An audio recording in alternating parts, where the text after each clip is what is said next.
Our speaker right now is Chantal David from Montreal, which is an insanely cold place.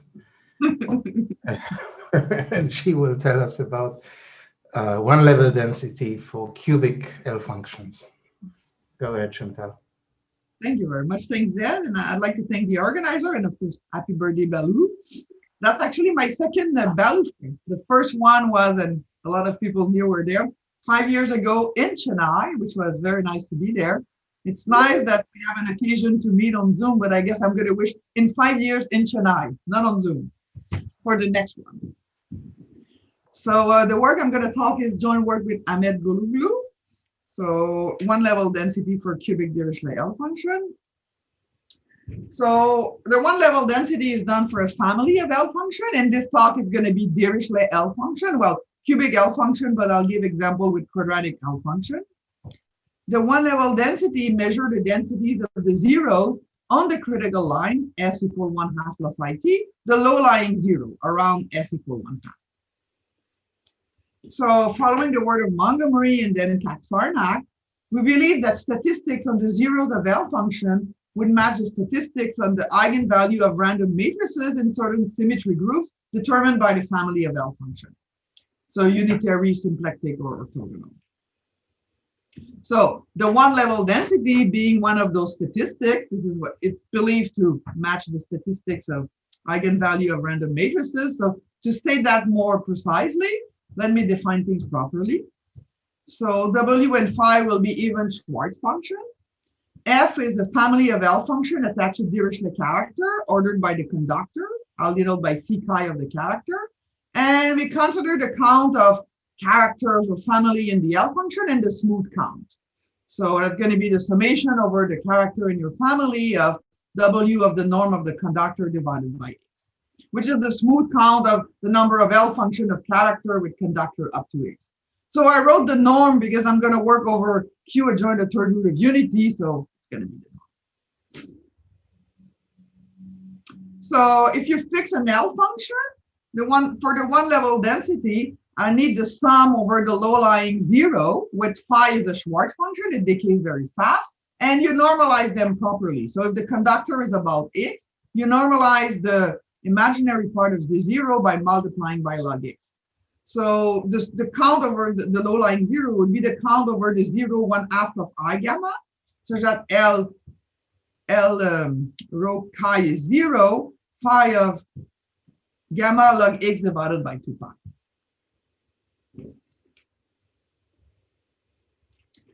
Okay, so moving on to define the one-level density. I'm very slow, maybe because in Montreal it's very early, so let's define everything slowly and properly. So the one-level density, first of all, let's sum all the character of the family with conductor up to X, and let's average over that this count of the low-lying zero, which is the first line I wrote. So dx phi f will be 1 over the smooth count over the family, and now you're averaging this count of the low-lying zero. So taking the limit as x goes to infinity, you get the one-level density. So again, that's a statistic would give a density for the low-lying zero. Everything is normalized so that it actually gives a number. So the conjecture of Katz-Sarnak is that this low-level, the one-level density, this limit, it's going to be the integral of the test function versus some kernel, which measure the one-level density on a group of random matrices, which depend only on the symmetry type of the family. So the statistics on the zeros of the L function will match the statistics on this group of random matrices. So I just repeat the conjecture on that slide. So the conjecture is still open. What I'm going to discuss in that talk is partial results or evidence for this conjecture can be obtained by showing that the conjecture is true for certain test function and test function phi where the Fourier transform would have limited support. So this is the type of result I will describe in this talk.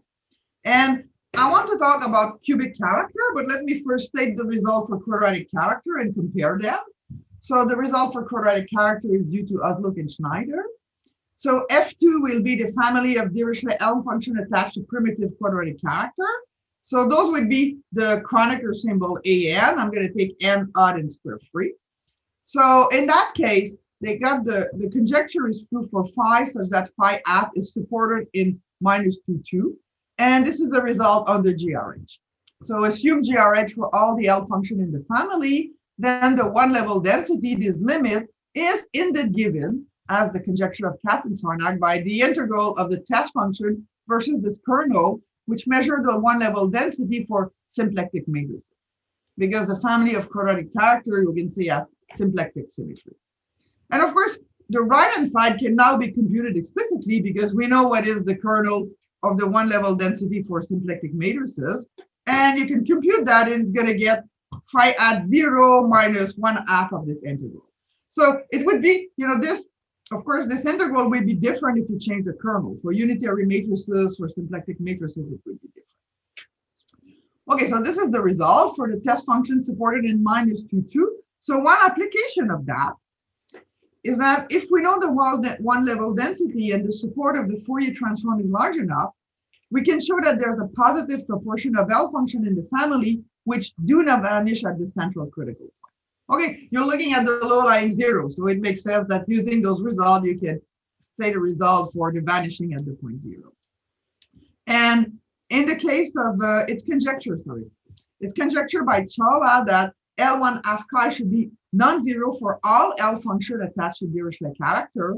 So he originally conjectured that for quadratic character, but then it was extended for all L function of all Dirichlet character. If you use the conjecture of Katz-Sarnak, I wrote the full conjecture, without any limit on the support of the Fourier transform, this will imply that L1 half chi is not zero for all L function in a family except a set of density 0. And in fact, the conjecture of Patterson would make sense over number field and function field, and over function field actually, Chantal conjecture is not true. So the except a set of density 0 is a good news from that point of view. So over function field, recent work of Lee would show that there are infinitely many quadratic characters such that L1 half chi is equal to 0. But of course, that's a set of density 0. And this was extended to characters of order L prime by Dirichlet and Lee.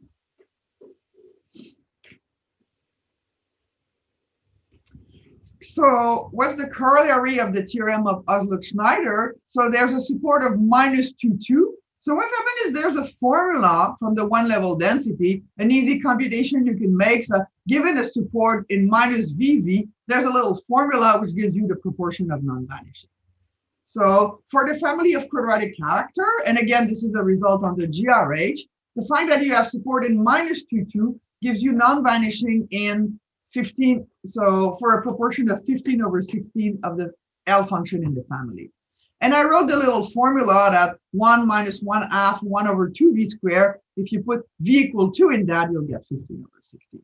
So I wrote that formula because for cubic, which is a unitary family, you'll get a different formula, which makes that it's easier to get a positive proportion for the same. It's more difficult to get a positive proportion for the same support of the Fourier transform because the formula is different.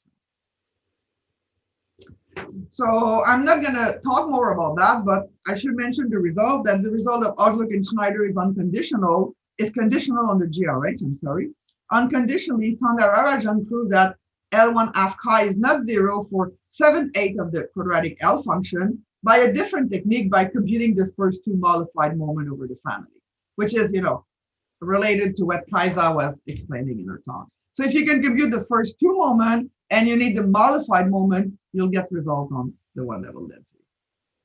I don't know why this thing. I'm sorry, I'm afraid I have a shift in my slide, but I'm afraid of pressing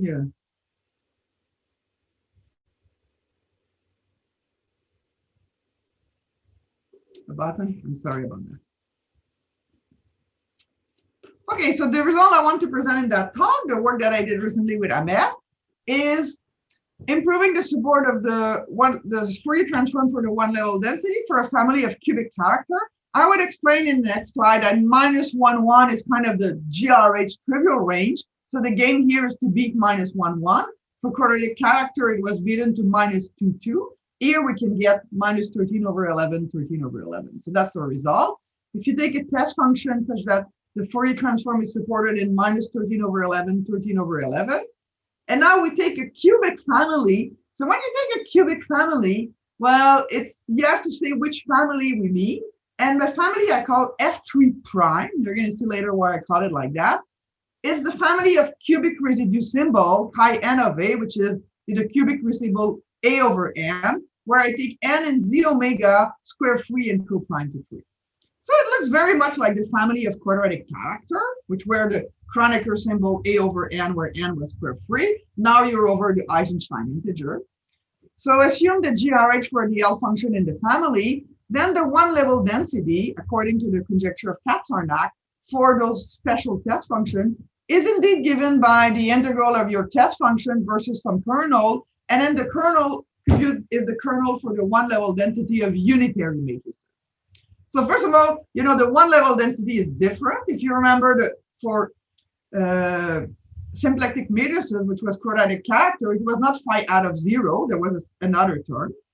And also the formula which relates the support of the Fourier transform to the proportion of one vanishing is different. Here it's 1 minus 1 over v. So if v was equal to 1, you would get nothing. As if you try v equal to 1 in the case of quadratic, you would get something. So because we get a support of 13 over 11, you immediately get a proportion of non-vanishing of 2 over 13 by putting in that formula. Chantal, may I ask a question? Oh, I was to say, if there are any questions, please ask. This is the time we arrange it. So if I remember correctly, for the quadratic case, you can get half the range without the GRH. Yeah, you can get a result without GRH, yes. Right. Yeah. So if I remember, in the quadratic case, you get half the range, which gets you to minus 1, 1. Yeah. And in the quadratic case, that gives you, as you were saying, a positive proportion. Exactly. And here, what can you get without GRH? I don't remember when I don't remember, but it's in our paper. We wrote it in our paper. There is a range that you can get. But you know, minus 1, 1. You don't get any result. Yeah. Yeah. So GRH being Lindelof. So at some point, if we don't use Lindelof or we use, some kind of other bound, you're going to get, you're going to see, because I'm going to do part of the proof and you're going to see that, but without GRH, you don't get anything. But you remember the formula for quadratic. You don't need a big V to get a positive proportion. The formula here is very different. Okay, so this extends the trivial range, minus 1, 1 for the one level density. And as I'm saying, and Zev was pointing out, it's necessary to beat minus 1, 1 to get a positive proportion because we have unitary symmetry. Okay, I said, okay, my cubic family is, cubic residue symbol A over n, where n is square free. Okay, what is the family of cubic character? And in fact, this is, when you read a paper on that, first you need to find out, okay, what it is. For quadratic character, it's simple, but for cubic character, there's more case. First of all, the family is different in the Kummer case or the non-Kummer case. If the ground field contains the cube root of unity, which actually is a very natural case for cubic character, or not. So over Q, the ground field does not contain the cube root of unity, so that's the non-Kummer case. So it's different, and also the count is different. If you look at the cubic character over Q with conductors smaller than x and you count them, you're going to get a constant times x. And if you look at cubic character over Q omega, which contains the third root of unity, so such that the norm of the conductor is smaller than x, you would obtain x minus. And that's easy to see why. Because over Q, there are going to be 2 cubic character of conductor P for each P congruent to 1 mod 3, because it's clearly a necessary condition. So if your prime is congruent to 1 mod 3, you can define the cubic residue symbol, mod P, exactly the same way as you would define the Legendre symbol. So AP3 will be you raise A to the power P minus 1 over 3. So 3 has to divide P minus 1, and you look at that mod P. So of course, that's going to give you a third root of unity in FP. So you have to associate it to a third root of unity in C, and this choice is completely non-canonical because the third root of unity are not in Q. So over Q, you cannot really say, okay, this one is the cubic residue symbol, and this one is its conjugate. You cannot distinguish them, but you do have 2 of them, which is what I wrote. So over Q omega, there are two characters in conductor pi for each prime. So the norm of every prime is congruent to 1 but 3 there. So there's the cubic residue symbol, which there is canonical and it's conjugate. Okay, so, and now that explains those formula. Over Q, there are two characters per prime for half of the prime. It gives a constant times x. And over Q omega, there are two characters per prime, which gives x log x. The generating theory will have a double. Okay, and what's the family F3 prime? So, you know, because both of those family, I mean, over Q, it's kind of not natural. Over Q of omega, there's a lot of characters, so everything is a double sum, which is more difficult to deal. So it became customary to consider this family, which is a subfamily of density 0 over Q omega, which I call F3 prime in that talk, which is the set of cubic residue symbol AN, where N is in Z omega square free, and the norm is smaller than it. So first, the number of those cubic characters is a constant times x, so it's a tin family of the whole set of cubic character over Q omega. Okay, so what is the previous work on the one level density? So for cubic character over Q, it was done by Messner. And for the subfamily F3 prime, which is usually what is considered over Q omega, but shown in part. And in both cases, the support of phi add is contained into -1,1 under GRH. That's, you know, just, you know, writing the one level density using the explicit formula, writing Perron and doing things the way you think you would do and using Lindelof. Okay, that naturally leads to -1,1. And also, as Zev was mentioning, both paper and also in a paper of Guy and Zal also have unconditional result. Okay, if you don't use Lindelof and you replace it by something else, you would get something which is smaller than -1,1. I didn't write, but you would get something smaller. Okay, on the related topic of moments, I just want to say, okay, which result I know for cubic. Again, for moments, the first case that was addressed was this tin family over Q omega. It's similar to quadratic, you know, it's not a double sum. So that was done by Luo and Friedberg, Oftun, Lehman. So the second case that was considered for moment of cubic character was cubic character over Q by Bayer and Young. And this is less natural because the cubic character really don't live over Q. You don't have a third root of unity. So you need to, when you consider this family of character, you kind of need to go over Q omega and you have unbalanced sum. One of them is over Q, one of them is over Q omega. So it's less natural. So it's more difficult to obtain those results. So if you want to go to full family F3, I think it was only done over function field by me and the Floria and Lallen. So in both the Kummer case, which is the equivalent over Q omega, which actually was not done over number field, and the non-Kummer case, I'm sorry, which is the equivalent of the result of Bayer and Young. Okay. So it's customary to do this family F3 prime over Q omega, but you can also do the full family. Okay, as for the proportion of non-vanishing, this is not the result I want to talk today, but the reason I mention it is, so we obtain a result for a positive proportion of non-vanishing in the family F3 in the non-Kummer case over function field. So this is the equivalent of Q. And in that case, I don't know how to do the one level density. I don't know how to break -1,1, either over function field and number field, but you can do another technique, which is actually more involved, by computing the first modified moment and sharp upper bound for the second modified moment. So that would be how to get a positive proportion over Q, if you translate it over number field, which is not what I'm presenting today. And a feature of those results is that the proportion is incredibly tiny. Okay, that's the positive proportion that we get. 37 times e to the minus e to the 182%. Okay, as of course, with the one level density, you get a proportion which is much more humane, so to say. Okay, are there any more questions? So after I did this review of the result that are obtained, I'm going to concentrate on explaining our result. And maybe the first thing I'm going to do is let's do this result, which we didn't find in the literature. Let's just take the full family and compute the one level density. Okay, the full family over Q omega is going to be this double sum, and we're not going to be able to pass -1,1.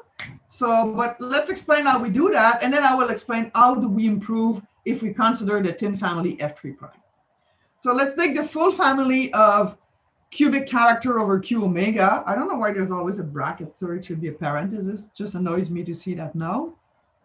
assume the GRH for the L function in the family, then the one level density is given by the conjecture of Katz-Sarnak if the test function is supported in -1, 1. So let me explain how to get that result again for the full family. That's why it's mine. I told our result was 13/11. So now this is the full family. There's no prime. That's why it's only -1, 1. Okay, I'm repeating that a 10 times.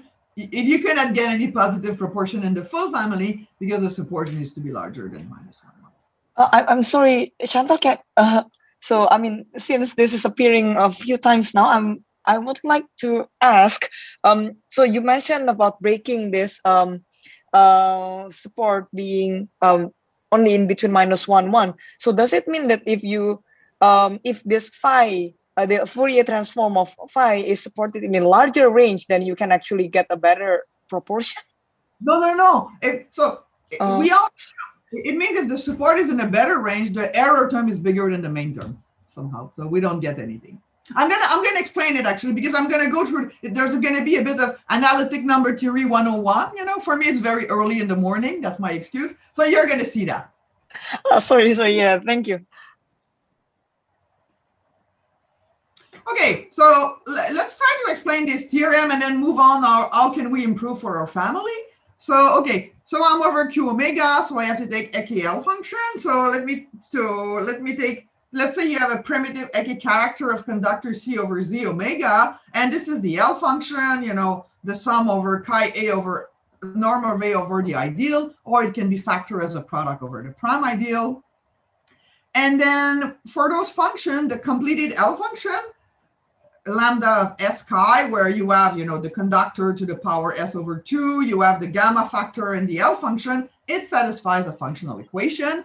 And the functional equation, now, I would say I have character which are not necessarily quadratic characters, so it's not necessarily self-dual. It relates the L function at chi to the L function at chi bar, and it relates, of course, the value at S to the value at 1 minus S, and there's a sign of a functional equation. So for quadratic character, chi bar is chi, the sign of the functional equation is 1, but in general it's not, and this is the case I'm studying. The sign of the functional equation is given by a Gauss sum. So it's the Gauss sum divided by the norm of the Gauss sum. So it's really something of modulus 1. And the Gauss sum is this mix of additive and multiplicative character. You go up for all the alpha mod C, you do chi of alpha times this, exponential of the trace of alpha divided by C. Okay, there's a square root of -3 in that formula because I didn't assume that C is coprime to 3. Soon I'm going to assume that C is coprime to 3, and then you can make a change of variable and it will write nicely. Or nicely, it would write more nicely. But if I want to have a general character, I have to write it like that to be true. Okay, so this is the functional equation that you need. What do you do to compute the one level density? Everybody starts the same way. You use the explicit formula. So I have a primitive cubic character. I wrote it for cubic of conductor C. I have my phi, which is my Schwarz function, and the Fourier transform as a compact support. So to prove this, you need some compact support. It can be any compact support, but you need a compact support. Then the left-hand side is this count of the low-lying 0, and it's related on the right-hand side to, well, phi add of 0, which will be my main term, and then a sum over prime, where you have the character and, some weight, 1 over square root of num-p, and this would be my error term, presumably. So you see that in my sum over prime, I have my phi add. So I will be able only to bound that on some condition on phi add. So how do you prove that? Well, the zeros are, of course, every time you have a 0, you get a pole of L prime over L. So you're just integrating L prime over L and use Cauchy's theorem so that each 0 gives a contribution. So that's the left-hand side. And the right-hand side, and now you compute this integral by writing L prime over L. And of course, L prime over L will write as a sum over prime powers. So it's not surprising that you get that result. Okay, I say L prime over L writes as a sum of prime powers. Here I only have prime because I put the prime power in the error term. Okay, and actually here the squares of the prime do not contribute to the main term because we have cubic character. For quadratic character, the squares of the prime will contribute because when you square the prime and the L prime over L, you also square the character. So you don't have any association left. But for cubic, they don't consider. So I already removed the square of the prime in that formula. Okay, so what's the one level density? That's the average of this count of the low-lying zero. The first formula that I wrote was my definition on the first slide. Now I replace this count of the low-lying zero by the explicit formula of the previous slide. So if you remember of the explicit formula, there was phi out of 0 divided by the log of the norm of the conductor divided by the log x. This is my first term. And of course, asymptotically, this would be phi out of 0. So this is your main term. And then there's an error term. And of course, my S of x, I don't know why it does that. I'm sorry. In the error term, oh, I didn't say my S of x. So my main term is phi out of 0, which, you know, we know phi out of 0 is the answer we want. And with this sum is going to be asymptotically 1. So the main term pops out immediately. So what's happening is I want the error term. And I wrote on the next slide what is S of x. If you remember in the explicit formula, there was a big sum of prime. So this is what is my S of x. So now the game is to show that the main term is smaller than the error term, or S of x is, you know, if you look at this formula, S of x is small o of AW of x log x. And this is where the condition on the compact support will come. So the error term depends on this function that I call S of x. So I don't do all the detail, but if you remember the explicit formula, it's clear what I do. I'm plugging the explicit formula in my average. And so I have an average over the character, and then I have a sum over prime, which comes from my explicit formula, and I flip the sum. Okay, so this is, you know, and all you have to do is evaluate this average over your family of character, or the character evaluated at P for each fixed prime. Of course, we're going to use quadratic reciprocity, or here, cubic reciprocity, I should say. So it's going to be the character at P evaluated at conductor in my family. This is what we want to do. And of course, here we know to know about the family. If the sum over chi is a double sum, clearly it's going to introduce complication. So we just need to show that S of x is small o of A of x log of x, as I said, for maximal support of my Fourier transform, and we'll get our theorem. Okay, and by the way, this is the question that Shasha asked. Okay, what is the support of the Fourier transform? It's staring at you from the explicit formula. So we have phi out of log of NP divided by log x. So if the support is limited, that would limit the size of P. So, you know, of course, when you can evaluate those sums, as Kaisa was saying in our talk, well, if the sum becomes too long, there's a problem. So you want to limit the length of the sum, and this is done by the support of the Fourier transform. So the support of phi out is contained in minus VV. So this means, if you look at the formula above, that the log of NP divided by log of x is smaller than V, or the norm of P is smaller than x to the V. This is this famous support of the Fourier transform. Chantal, there's another question. Gergely. Yes. Gergely, you wanted to ask a question? No, that was by accident, sorry. Okay, go ahead then, Chantal. Okay. Nice lecture, by the way. Hi.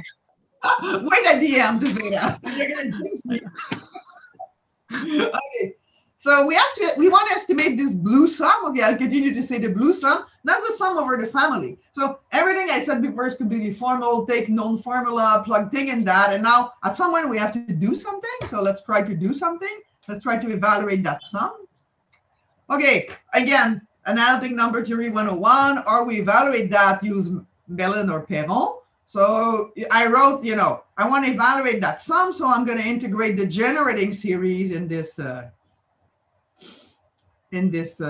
expression, so using Mellin inversion. And what is the generating series? Okay, again, at some point I have to do something. What is the generating series? I'm counting character by conductor. So of course the denominator is the norm of the conductor to the S. And the top, well, I'm counting characters. I'm counting every time I have a character, I'm doing chi of P. So the top is the sum over all character in my family with conductor C of chi of P. Just wrote my generating series. Again, I didn't do anything, so I just keep writing more formal and formal things. So we want now to evaluate this sum over the character of first F3 and then F3 prime. Okay, so we have to understand what are the characters in the family F3 and in the family F3 prime. So as I said, what is F3? So the family of all character over Q omega. For each prime pi, we have 2 cubic residue symbol. Sorry, we have 2 cubic character mod pi, the cubic residue symbol, and here it's canonical, of course, because e to the 2 pi I over 3 is in Q omega. So you can say which residue it is mod pi for every pi. So we have this character and its conjugate. Okay, so for each prime, we have 2 characters, chi pi and chi pi bar, which is also chi pi square, or you can also write it as chi pi square, because of course you define the character at conductor by multiplying those together. And also we're going to use cubic reciprocity, and then it gets a bit confusing because there's p and pi, I'm sorry. So p is, your prime which shows in your L function. This is the ideal, it's an EKL function. So this is, the script p are summing over your L function, and pi is what I use to build my character. That's summing over my family. Of course, I want to reverse that. I'm doing chi pi of p. I'm going to reverse that by fixing the prime p and putting the pi inside. So what are the primitive character modulo some square free conductor C? Well, they're given by multiplying the primitive character modulo the prime dividing C, and the number of those characters is 2 to the number of divisor of C, because every time I have a prime, I have a choice between the cubic residue symbol, its conjugate. So if I have 2 primes, for each prime I can make a choice. It means 4 choice, etc. So the number of such character for each conductor is 2 to the number of prime. So what does it mean? It means I can write the generating series like that. Remember, I'm looking for the generating series of chi p of pi, where pi are the conductor of my character. Well, the pi combined to give my conductor of my character. So for each pi, I can choose either chi p or chi p bar, which is what I wrote. So this is exactly my generating series. Okay, this is all the double sum translate. So how to understand, now we need to understand this generating series. So I can write it like that, of course, up to a function hp of s, which is going to be absolutely convergent for a real part of s bigger than 1/2, because the first term is a square in that. Or, I'm going very slow. I can write it like that. Okay, the point is my generating series is the L function at chi p times the L function at chi p bar times something which converges absolutely for a real part of s bigger than 1/2 plus epsilon.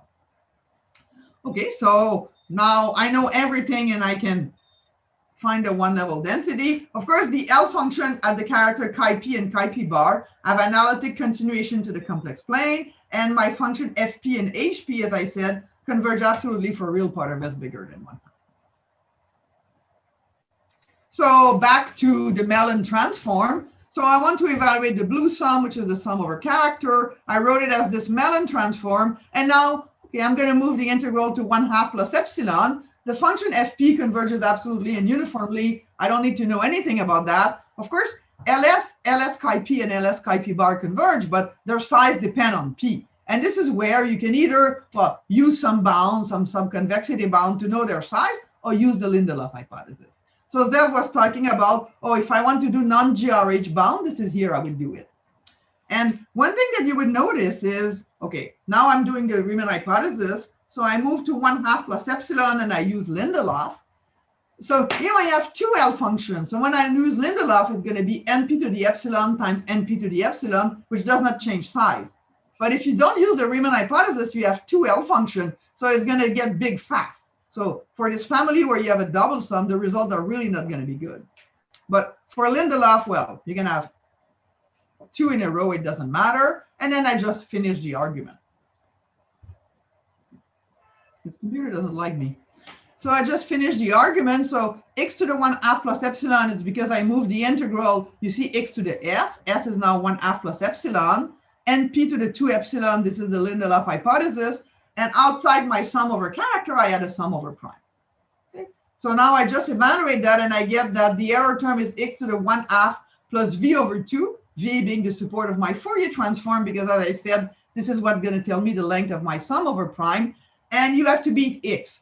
So it's only possible when v is smaller than 1.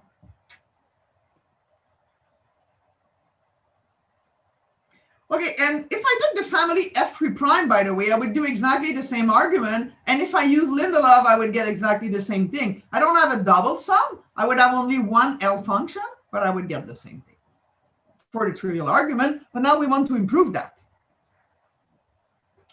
Okay, the support of phi. I'm so sorry. I'm sorry, Chantal. Can I ask another question?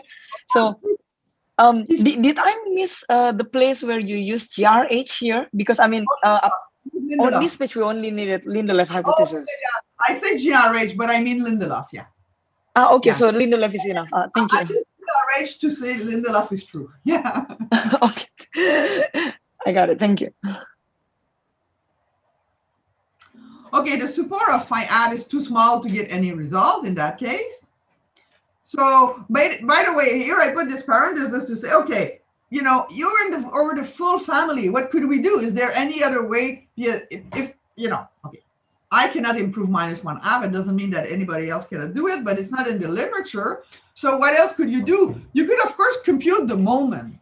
You could compute the first moment over the full family, which is not in the literature for number field. And I think it would be under GRH, because I think if you have this double sum, I don't know, you could control the non-principal term. It would be under GRH. Well, right now I can do it under GRH, or one of my students can. And you can use a sharp upper bound for the second moment. This you can also do under GRH. And you can get a proportion in the full family F3 using the method of moment. And this will, of course, not give you a positive proportion if you look at it. So don't forget here, this is the family F3. So the sign of the family is x log x. The first moment is x log x. The second moment is x log x times log x, which is x log square x. So you get a constant times x as your proportion, but it's not a positive proportion because the family has size x log x. But this is work in progress of one of my students. You don't get a positive density in F3, but you get this, this number of non-vanishing. So to get a positive density, you would need to get an upper bound for the second modified moment. Okay, the constant C1 squared over C2. Remember, I told you the constant using this technique is crazy, crazy small. So if you want to get a proportion inside the full family F3, well, the proportion inside the family F3 prime is way better. Okay, but this technique you can improve by modifying the moment. Okay, a little parenthesis, and now, okay, now I showed you F3. Now let's move to F3 prime. How do we improve the support past -1,1? Again, this is very classical. You use Poisson summation. So I rewrote my S of x, and the change that I have before it was chi belong to F3. Now it's chi belong to F3 prime. Okay? And that's very important because chi belong to F3 prime, well, it's summing over square free element of z omega. Okay, by putting a sieve is the same thing as summing over all element of z omega, and then I can use Poisson on that. Poisson over z omega to transform the sum in another range. But if I have a double sum, it becomes more complicated to do that. Okay, the tin family F3 prime, this is the setup. For each conductor C, there's one character, square free conductor. Because for each prime, you choose the cubic residue symbol. Okay, for each conductor C, a priori, there's 2 to the omega C character, but you pick one by forcing at each prime to get the cubic residue symbol. Okay, by the way, there's always condition of C congruent to 1 mod 9 because we need an Ecke character. We need something which is trivial on units. So, I mean, there's a lot of things which are not exactly true, but the paper is on the archive. You can look to get the exact statement. So for this family, for each conductor, I have one character. And then again, the same thing, I use cubic reciprocity to write my chi P, which is now chi C of P as chi P of C. And I can sieve out the condition on C. So I can write my blue sum as a sum C belong to Z omega. And this is the kind of sum that we like because we can use Poisson on those sums.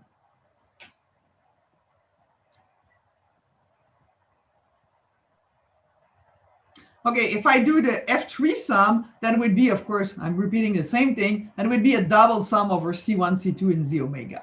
Okay, well, provided I also do all the sieve, that would be a double sum of those. Okay, Poisson summation.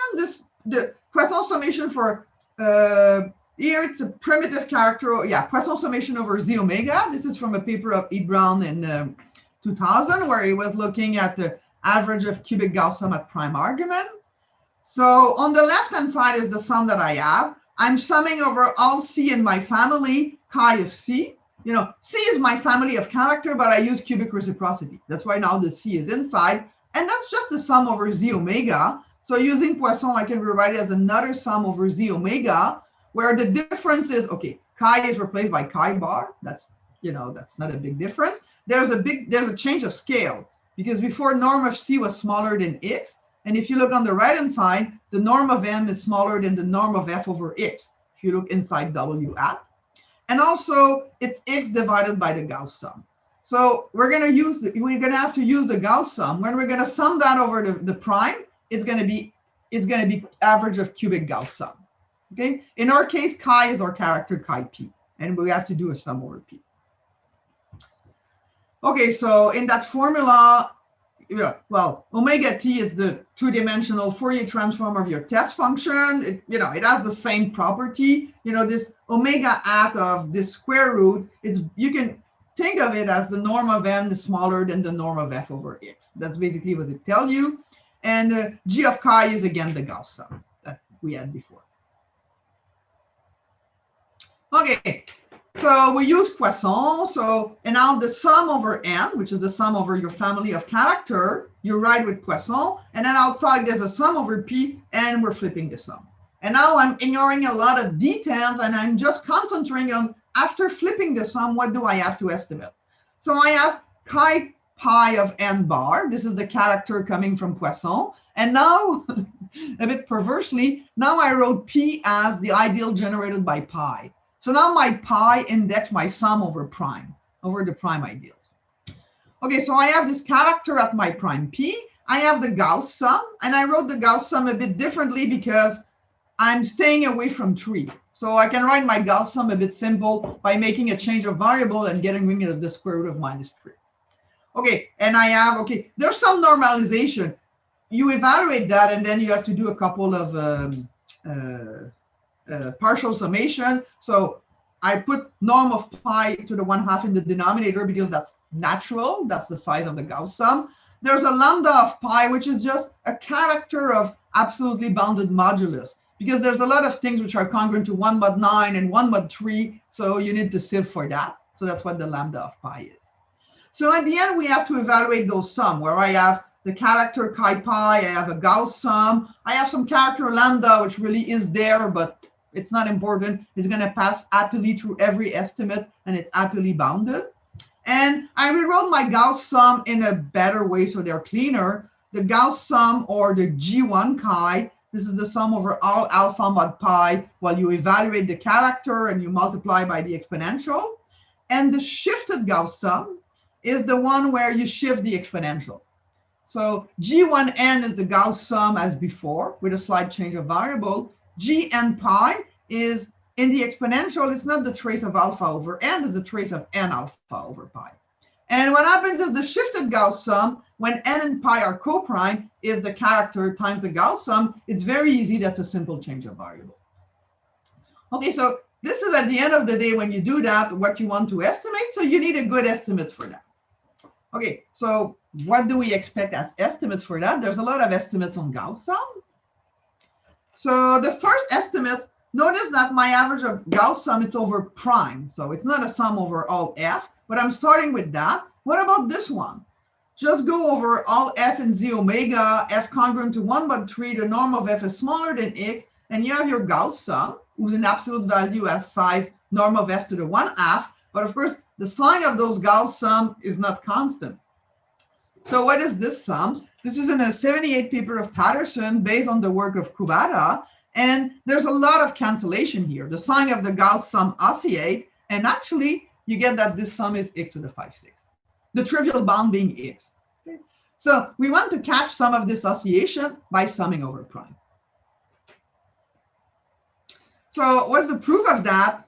You have to understand the generating theory. And this is where things get bizarre, because the generating theory associated to Gauss sum, they're not associated to automorphic form. For example, this has no Euler product. This is not multiplicative. So this corresponds to other forms which are called metaplectic form that you have to study to understand this generating series and understand where the generating series has poles. And once you know that, well, you use Perron when you pick the contribution of the pole.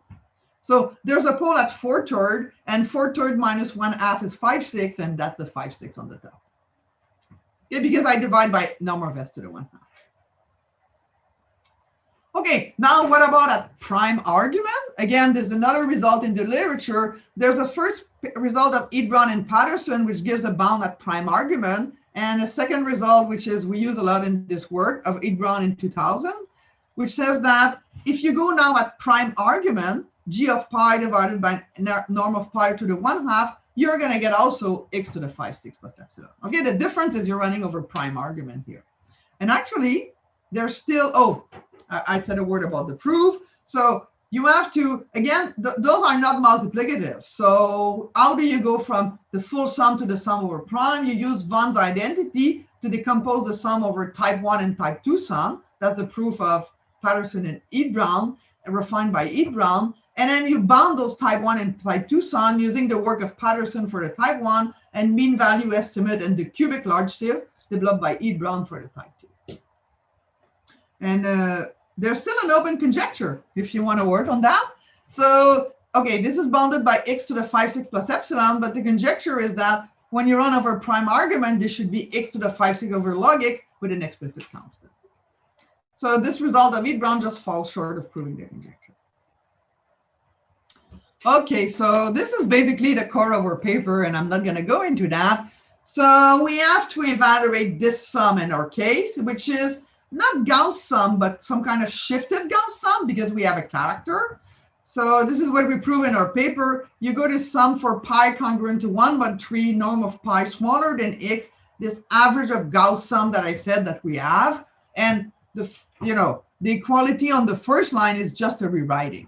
Okay, so our rewriting as an average of shifted Gauss sum, which is actually something which is treated in the work of Patterson, except now there's a condition between pi of n, which is, you have kind of to do some work to remove it, but it was done in other paper, for example, in Bayer and Young. It was not exactly like that, but some similar computation. So what you do is you take the object that you have and you write it in terms of the functions that the generating function that were studied by Patterson and of which you know the property.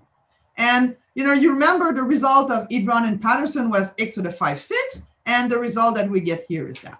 So the important thing is you want to keep the dependence on m, because the dependence on m will go in the other sum, and that's why we don't get 6/5. That's why we get 13/11. It would be natural to think, oh, we're going to get 6/5 because of that result.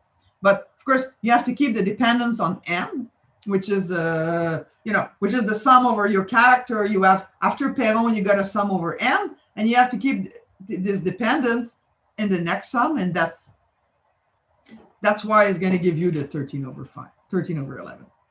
Okay, so all the other terms are there, but they don't count. At the end, the term that gives the most is the x to the 5/6 norm of n to the 1/12. Okay, that's the main result that we prove using those, the previous work of Heath-Brown and Patterson. And then you put back in S6, if you remember. So this is the sum over n. Now you have a sum norm of pi smaller than x. Well, in fact, it's norm of pi smaller than x to the v. And then you're going to get that you can bound the error term provided that v is smaller than 13/11.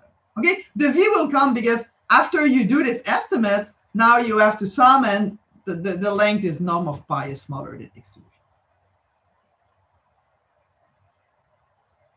Okay, I don't want to go into the details of that. I just wanted to explain what is the difference because this estimate that we get and the previous estimate, and it's basically that you have to keep the dependence on an extra parameter and of course redo the argument, and sometimes they're different, and get that you can push to the next sum and get an improvement.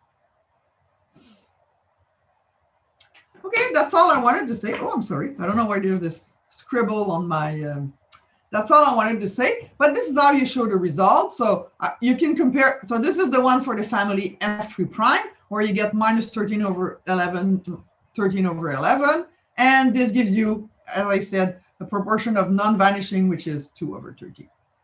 Okay. So first I did you F3, you get minus 1, 1, and then for F3 prime, you can use Poisson and do those estimates on Gauss sum, and then you get this result. And that's the end of my talk. Okay, thank you, Chantal.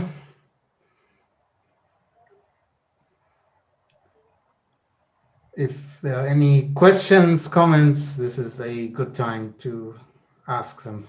Chacha, you had something else you wanted to ask? Yes, I do. So, okay, so basically you don't really need GRH, but you only need to bound the size of L on the critical line, and that's where you use this left hypothesis. I'm trying to. If we use I know we use Lindelof, of course. So, but I'm trying to think if we use GRH really. I would say no, but yeah, maybe some other result that we use. Yeah, but yeah. We also have a result. In case you Lindelof by the appropriate bound, and we record the result. But I think we only use Lindelof. Okay, so so in that case, do you really need the bound to be t to the epsilon? So I mean, will any bound, like certain bound, of this L works actually? So something weaker than Lindelof. So if you just assume a certain bound on L works. But what we do is we prove a non-conditional result using the best, bound which is known, and then we use Lindelof. Yes. Okay, I see. You can say, well, if I have something else in the middle, a quasi, I know there's something like a quasi-Riemann hypothesis. I don't think there's a. Nice. Thank you, and that was very interesting. It's so nice to see you. Yeah, very nice to see you here. Good. Anyone else? May I ask a question? Yes, Studio. Go ahead. So conjecturally, do you expect the L of half chi strictly greater than 0? I'm sorry, do I expect what? L of half chi strictly greater than 0? No, it's a complex number there, huh? Because the character takes complex value. I see. But for certain class of character, can it be? When you do the first moment without absolute value, even if the value are complex, the moment is real because chi and chi bar show, so the sum is real. But I don't know if it's the constant is a real positive number, but I don't know if you do L1 half chi plus L1 half chi bar, it would be real. But I didn't think about it as positive or negative. Yeah, so I was just wondering that for a very certain class of character from your method, it's possible to push to show strictly greater than 0 L of half chi. Yeah, here it's a complex number, so that's why the question. Yeah, it's not like quadratic characters where the central value is a real number. It's a complex number, so you can't say. If you do one L1 half chi plus L1 half chi bar, it would be real. So maybe you can ask about that one. Yeah. Thanks a lot. Okay, anyone else? All right, so thank you, Chantal.